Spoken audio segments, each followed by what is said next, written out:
Hello, and welcome to HCEC-TV. I'm Dominic Sipes, and we took a little field trip with our East Hardin Middle School kids to KET, where they got to see, film, and do other things.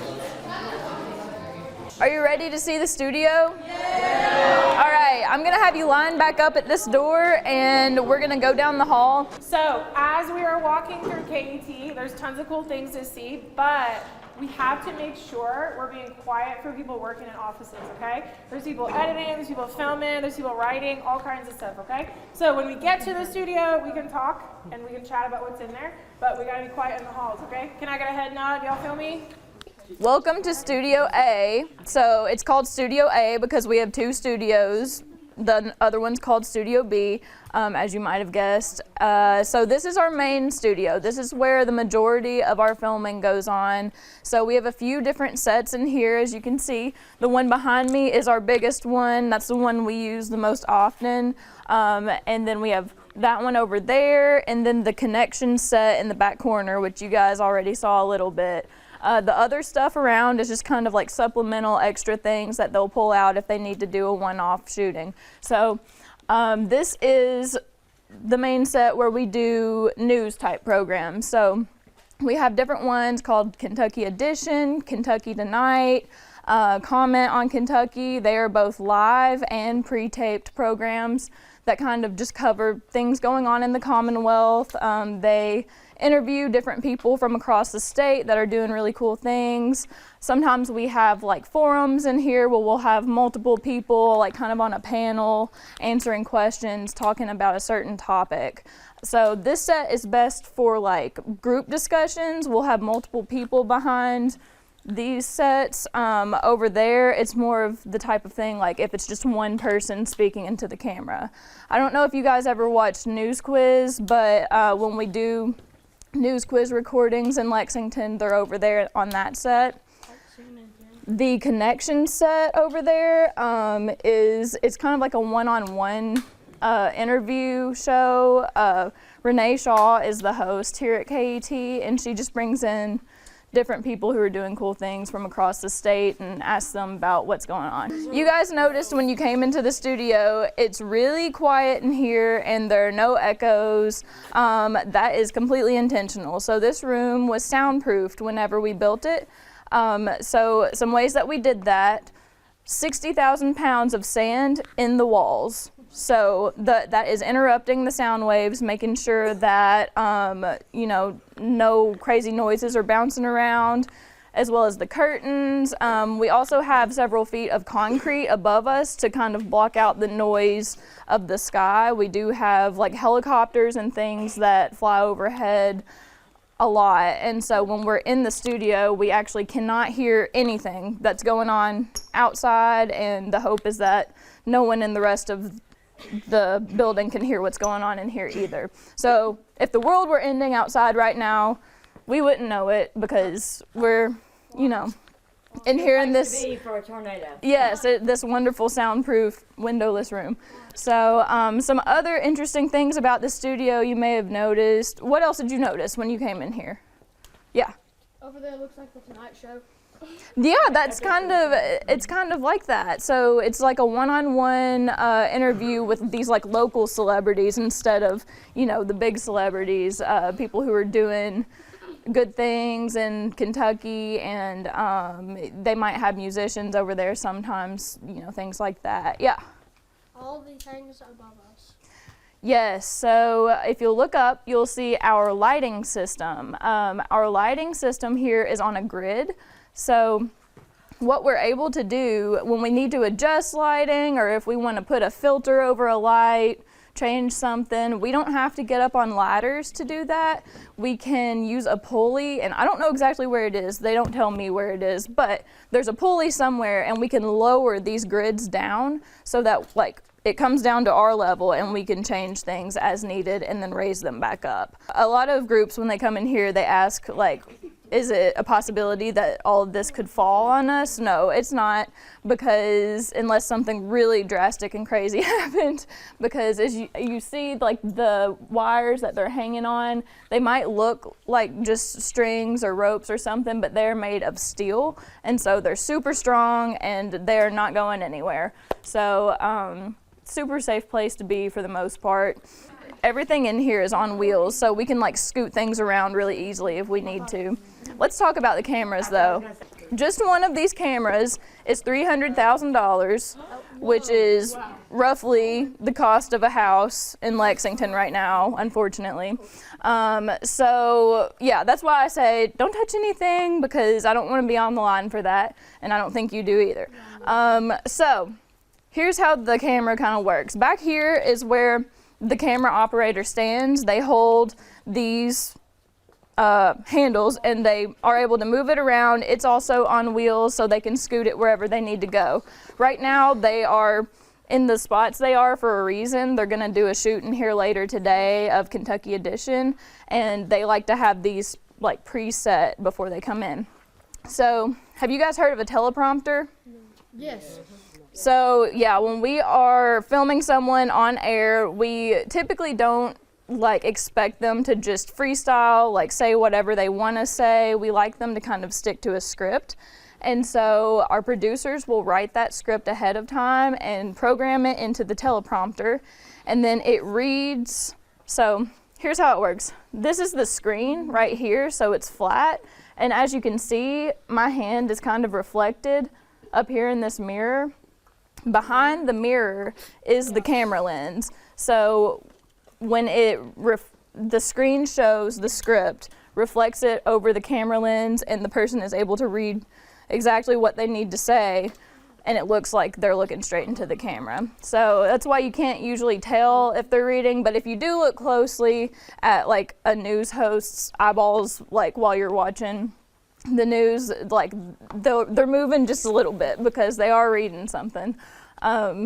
So the other part of the camera, this screen down here, just shows like what this camera can see while it's on, and it'll have some language saying like whether it's live, whether this is the camera that's on. So we have 3 or 4 going at one time typically to film whatever our program is, so we can easily switch between shots if we need to, get different people who are speaking, different angles and things like that. Okay, if you look at that camera there on the crane, that is called a jib, and it's a funny name, I know, but it is kind of on a weight system. So if you look at the back of it, there are literally like the weights that you use in the gym on the back to balance it out and make it higher up. If you take weight off, you can make the camera go lower. So that's just, it's really just for like visual interesting shots. Like they don't use it a ton unless we have kind of like a studio audience in here, and they want to get like a wide angle of the studio. All of the wires in here that you see, like the lights, the cameras, anything that has a wire, it is ultimately going back and connecting to that wall over there. You can see most of them, and they are connecting to the control room, which is what we will go see next. Do you guys have any questions about the studio? Yeah. On average, how much would everything in here cost? It's a really good question. I would say it is in the 10 million range. I don't know exactly, but it's a lot, and a lot of really important things in this studio specifically. Yes, sir. How do you get the money? How do we get the money? That's a really good question. So KET is funded by a lot of different sources. Part of it comes from the state government. Part of it comes from the Corporation for Public Broadcasting, which is basically the big PBS people. And part of it comes from private donors. So you might, if you've ever watched PBS Kids or something like that, it'll say PBS Kids is made possible by viewers like you. They say that because we take donations from people in the community and all around the country who are really passionate about what we do here, and they're able to keep us running, keep our programs going. So we get the money from a lot of different sources. All right, guys. I think we're gonna go over to the control room next. If you guys want to take like a group picture in here or anything, feel free. I didn't know if y'all wanted to do that here or maybe outside. Okay. Back there behind the set is a really good place. KET rocks! This is the control room, and you can see a lot of different things going on the screens right now at the front. So basically, in these rooms, they're able to see, typically the middle screen is what they would be paying attention to the most. That would show, if all the cameras in the studio were on, it would show each camera's view as well as like what's live on TV right now and a preview of like what we want to see. So the other screens that you've asked about are other channels, and it's just kind of showing like what's going out over the air right now, so that it just helps them know like this is going out over the air on a different channel. For reference, we have multiple KET channels. So we have the main KET channel, KET2, KET-KY, and then 24/7 PBS Kids. Yeah, what's your question? What's the countdown for? The countdown, so on the screen, that's just the time. The clock at the top is just, they use it to show different break times, how long someone has to talk in their, while they're on camera, things like that. It's just to like let them know where they are when they're about to go live, because when that clock counts down, it's like now we're on the air. A typical day, how many people work in this space at one time? So typically we have, the front row is always full, and then we might have 2 or 3 in the back. So that's about 5 or 6 people in here during a typical production. So I'll go over like what each seat does, because they do have different functions. Up here, the front left, this is the graphics coordinator seat. So the graphics coordinator is responsible for not only creating the graphics like this Inside Louisville, Kentucky edition, all those type things. They're also responsible for making sure they go on screen at the right time, especially if we have a live program. So if you guys ever see like breaking news, Taylor Swift wins Album of the Year, it's a graphics coordinator who created that, and they're also responsible for making sure that hits the screen at the right time. So the middle front up here is the director's seat. The director is the person who's pretty much in charge while we're in the control room and in the studio. So they wear a headset that connects them to the videographers who are standing in the spot that I showed you earlier. And they're literally calling the shots. They're telling them, hey, we need to move over here. Hey, we're about to get this shot. Hey, like this lighting's bad. We need to stop and adjust. Anything like that that has to do with the actual shoot and the actual production, they're in charge of. They're also in charge of switching between shots. So where it says cam 1, cam 2, blah, blah, blah. Usually if a certain one is selected, it'll have a ring around it that shows that. His fancy board there, I say his because our director, they're currently men, but they could be females also. They switch between the cameras using their switcher board, and yeah, that's essentially what the director does. So next to the director on the other side sits the producer. Like I said earlier, the producer is the person who wrote the script. So they are in charge of the content of the actual program. So they're focusing on like what is the message that we want to bring to people, who are we interviewing, who are we bringing into the studio. They also have a headset on that connects them to the host. So the host has like a tiny little earpiece that the producer can tell them, hey, like be sure that you ask this question, hey, the conversation's kind of going this way, we want to make sure it goes this way, things like that. That's what the producer's in charge of. And so they sit over there and do that type of thing. On the back row, I think it's typically associate producers who sit back there. They do kind of the same things as the producer, but it's more of the administrative side of it. So they will take care of like the scheduling. If you see in the back right over there, there's a little like dial that they can turn. That controls the teleprompter. So someone sits back there and manually scrolls through the script while they're speaking so that it doesn't like get ahead or stay behind or anything like that. Some of you mentioned Andy Bashir on the screen over there. Another thing that we're really proud to do here at KET is bring legislative coverage to our channels. The KET-KY channel that I mentioned earlier is where that happens.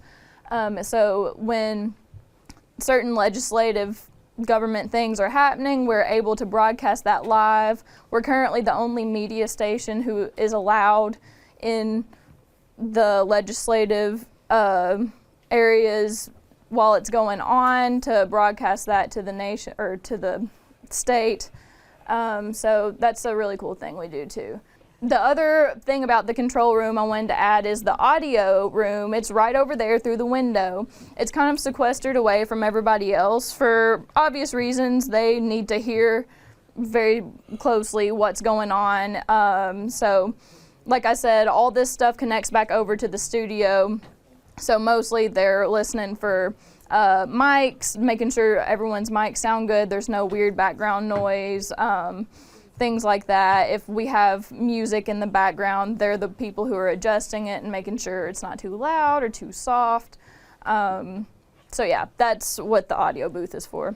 We're gonna loop around and go see the editing suites a little bit. We won't go in those, but we'll talk about them from the hallway. After the producer puts it together in the smaller editing suite, they send it over to the finishing editing suites where the finished editors are looking super close at it. As you can see, these people, they're locked in. They have all the lights off. They are really focused on what they're looking at because they're making sure all of our colors are right, making sure graphics look okay, making sure the film is smooth. They are the people who are making sure it's good to go out over the air. So after it gets done with a finished editor, they send it to audio post-production to clean up any of the weird environment noises in the background, add sound effects if they need to, and then audio sends it back to them one last time, and then they send it to master control to go out over the air. So we are gonna go into master control now. Welcome to master control. So master control is kind of the last line of defense. That's what they call themselves before any of our programs go out over the air. So in this room, they can literally see everything that is going out right now, as well as some of the things that have already gone out. It's a little confusing to look at without much context, but like I said earlier, we have all 4 channels going at the same time in here. So the first KET channel here, KET2, KET-KY, and then the PBS Kids is over there. They are pretty much making sure we can see from these screens how it looks as it's going out over the transmitters. So if something looks like foggy, or if it looks like you see like the sound bars on the sides of the screens, the little squares, that's showing like what the volume levels are like. If we have somebody call in and they're like, hey, the sound is out on KET2, the people in here are kind of the first response to call whoever they need to call, make whatever changes they need to make sure that we get that fixed. If there's ever some kind of emergency at one of the transmitter sites, these are the people who are making all the necessary moves to fix what's going on. We have someone in here pretty much all the time to watch these screens and make sure everything's okay. Like I said earlier, we have 16 transmitters across the state. Some of you were asking about that map over there. It's on that computer screen as well as the monitor right in front of it. That's showing what each transmitter all the way across the state is showing right now. So that's just an easy way for us to look at it, and like if one of them's dark, if one of them looks weird, that's how we know like something specifically is going on with that transmitter site.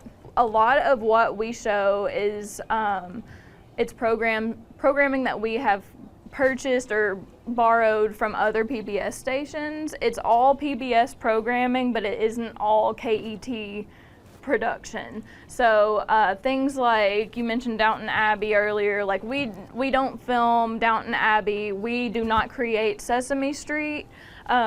We just use those programs and put them out over the air. We do have a lot of original KET productions too, documentaries and things like that. And they air pretty frequently on the main KET and other channels too. But if you were to see Ryan Reynolds on KET, I would say the chances are we did not film him. We got that film from somebody else, and we're airing a program that's owned by a different PBS station. In this like area over here, that's where they kind of like record programs and put them once upon a time into like tapes and DVDs and stuff like that. Now they're just going into like our streaming service and things like that. We're one of the biggest PBS stations in the country. We used to be the biggest, but I'm not sure if that's exactly accurate anymore. But it's huge what we do here, and we're really glad to be able to bring that programming across the state. Yep. Do we have drones? Is that what you said? Yeah, so we do have drones. We use them for different things like filming purposes mostly, to take pictures. I know that you have to be licensed to fly a drone, so I don't remember exactly who the folks are that use them. We don't use them very much for that reason, but yes, we do use them, especially for like aerial shots. We have a program called Kentucky Seasons that they produced a few years ago. And it literally is just, it covers the different seasons in Kentucky and nature and things. And so we had a lot of drone shots for that program. Okay guys, this is kind of like the last stop on the tour before we go to the media labs. This other man said when horses are running, there's a point where all of the hooves like are never coming off the ground. So when you run, like your 2 feet go like this, right? So this guy was like, well, obviously one of the horse's legs has to be on the ground at the whole time. So what Edward Muybridge did, and this was 1878, so a while ago, what he did was he set up this super elaborate experiment, especially for the time, where he had all these tripwires, and he had a horse run. Every time it hit a tripwire, a camera would take a photo, right? So then, that's why we have this beautiful, like basically, conglomerate of film strip, right? So film is just a series of photos being taken really quickly. All right, so let's talk about green screen, okay, and what it is. So green screen, or chroma keying, basically means chroma means color, keying means you take something out, right, like digitally. So we are digitally taking the color out and replacing it with something else. So my Cookie Monster to the right, that is exactly what is happening, okay? So what is so cool about green screen is why we picked green, all right? So you all see all these pictures of people's skin tones. You see reds, you see blues, you see pinks, oranges, green, or you don't see green. You see all these other colors but green, right? Nobody is walking around looking like a Martian. Nobody has green undertones in their skin, okay? That's why we picked this neon fluorescent green. Because unless you're wearing like a green sweatshirt or something, you can stand in front of that screen and it's gonna take like the background away perfectly, right? You're not gonna blend in. And when we talk about doing the news, we use green screen in the news all the time. Which is really, really fabulous, especially in the weather. Do you have a question? Yeah, on the weather channel, you know, they're like pointing and things. How do they know it's weather? That's a good question. So we'll kind of show you guys today when we do our green screen activity, but basically they can see themselves in a monitor that shows both them and what is kind of behind them. So like whatever we see as a viewer, they have that in front of them. Does that make sense? So they're kind of like, oh, like over here, like I can see myself and kind of pick.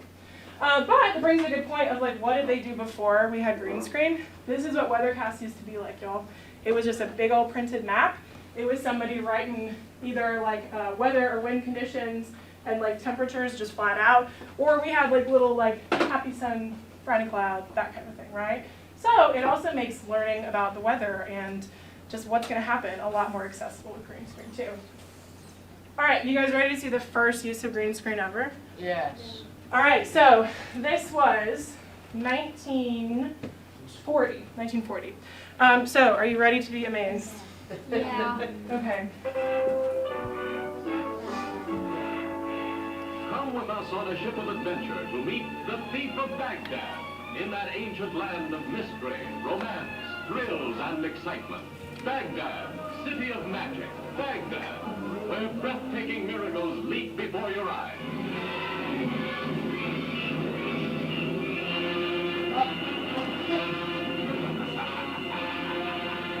That's it. Is that the best thing you've ever seen? Is that like the most impressive, coolest thing ever? Okay, so y'all, 1940. That was dang impressive at the time, okay? Timelines, if you don't know, are basically like if you're watching a YouTube video or something and you see that tractor like move through the video, that's gonna be like your timeline, okay?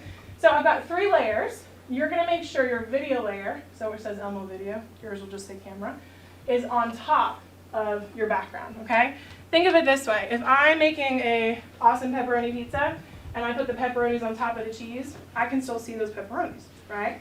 If I have a pizza and I put the pepperonis under the cheese, I can't see them anymore. Same thing, okay? So whatever is the top layer, you're gonna see it over whatever is underneath it. You guys are gonna write your scripts, okay, on our teleprompter app. After that, you guys are gonna start filming with our green screen, okay? So one more thing to mention. Here are the 3 people you guys are going to have on camera, okay? Your on-screen talent, as it were. You're going to have somebody be a newscaster in the studio. So, we were at the studios today. You guys saw kind of where people sit and everything like that, right? You're going to have someone play the character of a newscaster saying, hello, my name is so-and-so. Welcome to the evening news, morning news, whatever. You know, breaking news live. We're going to the scene of this crime, whatever. Then you're going to have a reporter who is going to be at the scene of that crime or event, okay? And then you're gonna have an eyewitness who's being interviewed. So you have somebody in the home studio, you have somebody at the scene of the crime, and you've got a pedestrian you're interviewing.